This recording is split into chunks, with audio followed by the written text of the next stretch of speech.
Hi everyone, welcome to the channel. I am Danielle and today I'm going to be doing a 2025 gardening journey recap. Last year, 2025, was my first year gardening on YouTube. Now I've been gardening since 2020, but I decided last year to go ahead and share my gardening journey on YouTube with you. Those of you that have not started a garden yet, what are you waiting for? To me, it is so relaxing and therapeutic and also fun. Now, I will say it is not so fun. I live down in southern Alabama, so it is not so fun when it gets in the summertime. And we have a long growing season, and we have a lot of heat during that growing season. I would say from May to about mid-October or so, it's hot. It is hot. So I garden through all of that because I love gardening. So I shared that journey with you last year and I'm gonna continue it this year. I hope that you all had success in your gardens last year and you're gonna continue to have it this year. Some things I wanted to bring out is that we had the best thing that came out of 2025. I will say the highlight of the year was us growing sweet potatoes. Now I am not gonna take most of the credit for that. That is my husband's hand in the soil, growing those sweet potatoes. He did his thing. I helped out some, but that was mainly him growing those sweet potatoes. It was his third year, or our third year, growing those sweet potatoes, and we had a blast harvesting them, actually growing them, but the blast really was harvesting those sweet potatoes. Check this part of the video out. I'm not even going to talk about it anymore. I'm going to go ahead and show this clip so that you can see just what kind of harvest that we had and how we were so enthusiastic and excited to get that harvested. Watch the clip.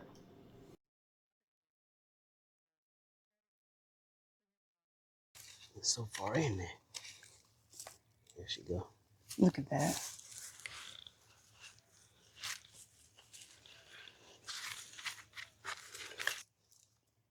Y'all can't tell me it ain't exciting to harvest potatoes. They were ready to come out. They actually busted out of the container because they were growing so big and expanding. That's a good sign. Goodness gracious. Holy wow. Wow.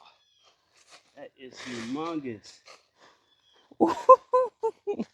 I guess we can see that. Wow, y'all. We growing. Look what? at that. We got. They're full of ants, remember? Yeah. Full of ants. I need no better gloves, actually. Let me just bring this close. Yeah. We just purple knock them off. Y'all, look at these potatoes. Look at these sweet potatoes. Massive. Massive. I mean, that's about big as your face. Definitely bigger than your hand. Good yield. The size. Should we try to save? Goodness gracious. Oh my goodness, y'all. This is amazing. Be careful, this ain't the ants again. Yeah. Look at that thing. I mean, that's my two hands. Good gracious. Wow. This camera. Okay, here we go. Wow. Oh my gosh.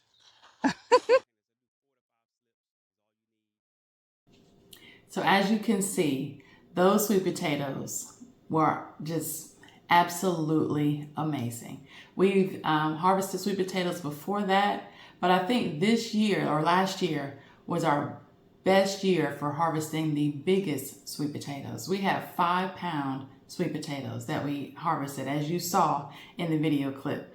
We were just amazed at that harvest. So we're going to do it again this year. I'm going to assist. Yes, I am. I'm going to assist in growing those sweet potatoes, but we've already got slips growing. We have them out in our greenhouse. We also have those that I'm actually going to show you. They are actually growing in one of those buckets that we harvested from. We put slips in there. We weren't planning on actually potatoes, or no, we had them grow out the ground. So we picked those out and we put them, some of them out there in the bucket, and we put them, some of the rest of them in actual buckets.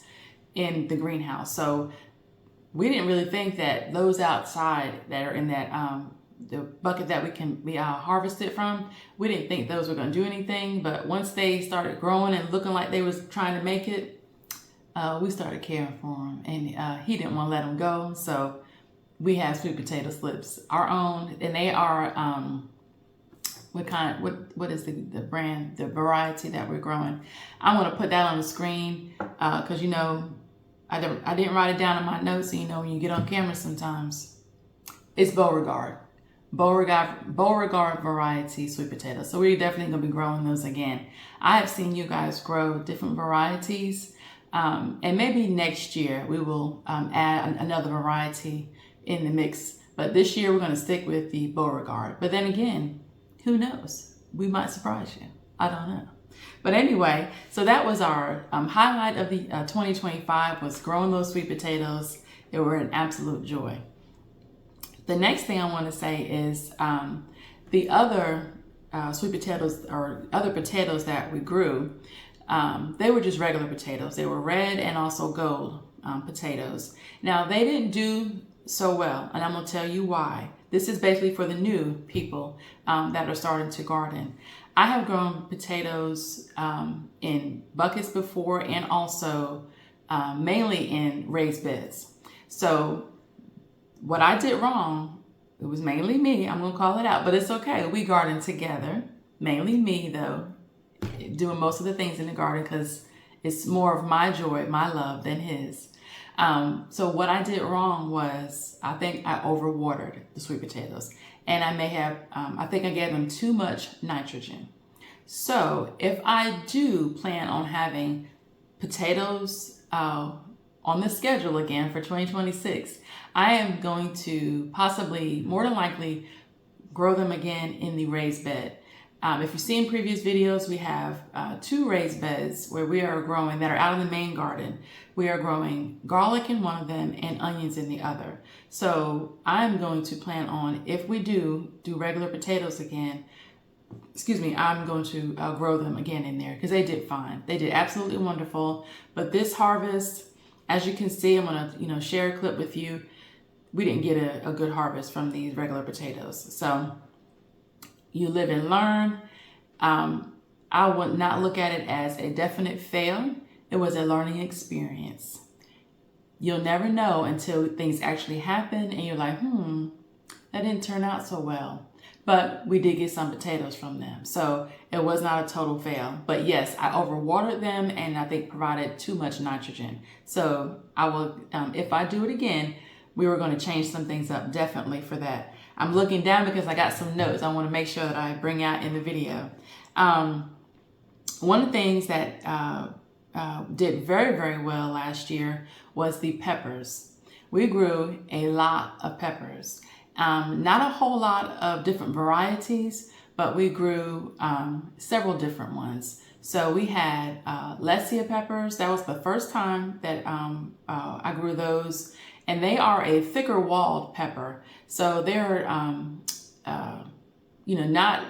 they're a sweet pepper, but their skin and their form, the wall of the peppers are much firmer than the regular bell peppers and other sweet peppers. So that is a good baking, I would say, pepper. I've tried baking with them. I stuff them and they do very, very well in that because they don't, get very, very mushy in a short amount of time.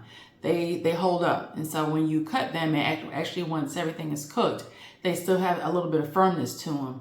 And they're really, really good. So we grew those. We also grew banana peppers, bell peppers. Now we had a couple of bell pepper plants that we overwintered, and also purple bell peppers. Now we also, the regular bell pepper was the California Wonder, and the other one was it was a purple bell pepper. So they did very, very well. I overwintered those, and so I grew them again. I did that in end of 2024, and so I grew them again in 2025. So They did very, very well. They performed absolutely phenomenal. So I'm definitely going to have those in the garden again for the growing season this year. So that was all for the sweet peppers, but then we also, for the spicy peppers, we had shishito, and I added a new one this year, serrano. So the serrano looks similar to the jalapeno. To me, it's a little bit longer looking, but they did very, very well. But I'm going to change that up this year, I believe. So as far as the one of the spicy peppers, but I'm definitely going to grow the banana and the bell peppers. Those are going to be a staple for peppers in our garden. One of the things that we did do, we did a little bit facelift for our herb garden. Now, if you can imagine, I think I have a clip. If I do, I will insert it there. But we decided to add a border around the herb garden and just add some red rubber mulch in that area. So that came out very, very well. We're enjoying going out there, looking at it, just, a little bit perked up area for the herb garden. So we're really enjoying that. I'm also going to let you know about the onions. So I want to say it wasn't a complete fail this year on the onions. I am still a newbie at growing onions. Let me tell you why. So last year, for the first time, I grew onions from seed. They were not the correct variety. They were a long day variety instead of a short day variety. So I made a mistake, and when I decided on an onion, I didn't make sure that they were a short day onion, because I need short day onions in my area. I'm in southern Alabama in the U.S. for those that may watch out of the country. So my variety that I would need to grow is a short day onion. So I grew the long day onions. So I learned from that, changed over to growing a short day onion, but then I planted them all out in the garden bed and only one survived. The rest of them came up, but they got eaten. Or some of them didn't even come up at all. A lot of them didn't come up at all. And some of the rest of them that came up, except one, got eaten by, I don't know. They just looked like they were just severed at the soil level. So I don't know. I was a little bummed about that, but I have one that survived. It is still out there. I put that as a clip, so you're going to see that if I haven't put it up there already. That is going to be something that's on my list to not give up on. I am going to grow onions from seed. I'm going to succeed at that. Yes, I know you can plant transplanting those that are already grown to a certain amount and just onion starts. I know that, but I want to succeed and get really good at growing them from seed. So, and I know it's not hard. I've seen so many of you do it in your videos. So I know I can do it. Total confidence. I know I can do it. I just have to make sure that I change up some things. Maybe I planted them a little bit too deep in the soil and make sure that they're not overly watered, but just kept damp. Certain things that I'm going to make sure that I pay attention to. But they are doing well out there in the garden now. And so I'm actually so overjoyed that they are doing well. Now, some of the things that I'm growing now in the fall that I've harvested already, I have gotten some collard greens. If you saw that in my last video, I just harvested the first round of collard greens. They were a cabbage collard, so a Morris Heading cabbage collard. So I just harvested those, and they tasted really, really good. I got a really good harvest off of those. Some of the other things I'm growing is some cabbage. I have a regular green cabbage out there and also a red cabbage. Now the slower growing one is the red cabbage, and I've heard that that is a slower growing cabbage. So we're waiting on getting those things, but they are looking absolutely amazing. I've already harvested some of the leaves off them. We've already eaten them, and they look and tasted so good. I'm very, very proud about that. So yes, I am definitely going to be doing those again. So those are my fall things. Now, one of the things for the fall that I was really, besides the sweet potatoes, now I only got one of this thing that was so big to me, but one of the things that I was very, very joyed about was having, I grew rutabagas from seed. So I have never grown rutabagas before, but I love to eat them. So when I buy them from the grocery store, they're so hard to cut. You know, you got to make sure that you get all the wax off the outside before you eat them and all of that. Well, I grew my own this year. Yes, you can see how they look. I grew my own for us this year. Now my husband's not a big fan of rutabagas, but I am. He tasted them and he was like, wow, these taste really, really good. Really, really good. They tasted, I'm not going to say completely different from the grocery store, but they did have a more of a fresher,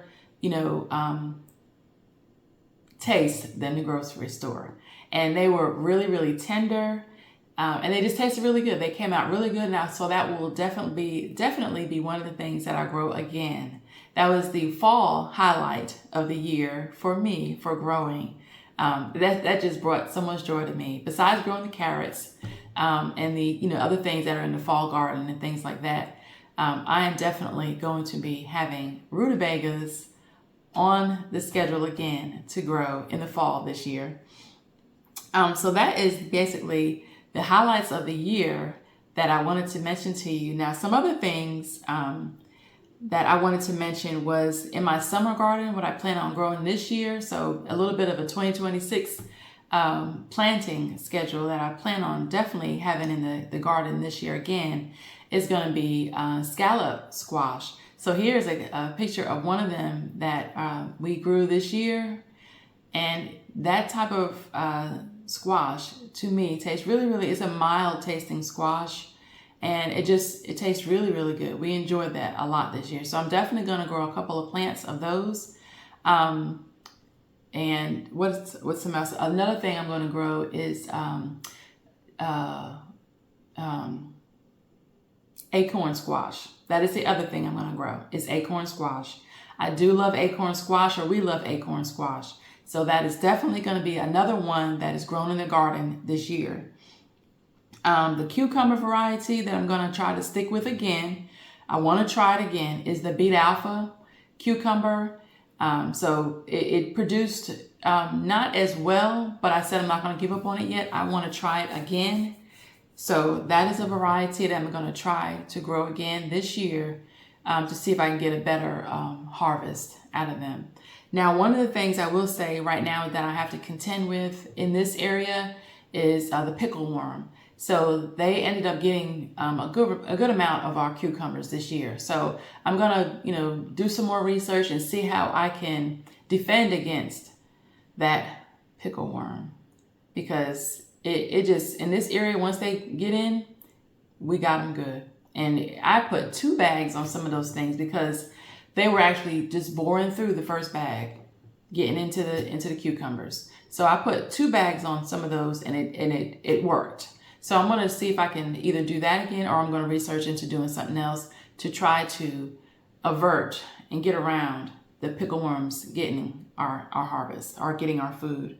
I'm also going to be growing some tomato varieties that I wanted to definitely grow again. Last year was the first time I grew them, was the black cherry tomatoes. I really enjoyed them. So now these tomatoes that I grew last year that I'm talking about now are indeterminate varieties, meaning they continuously grow. The stem just grows and grows and grows.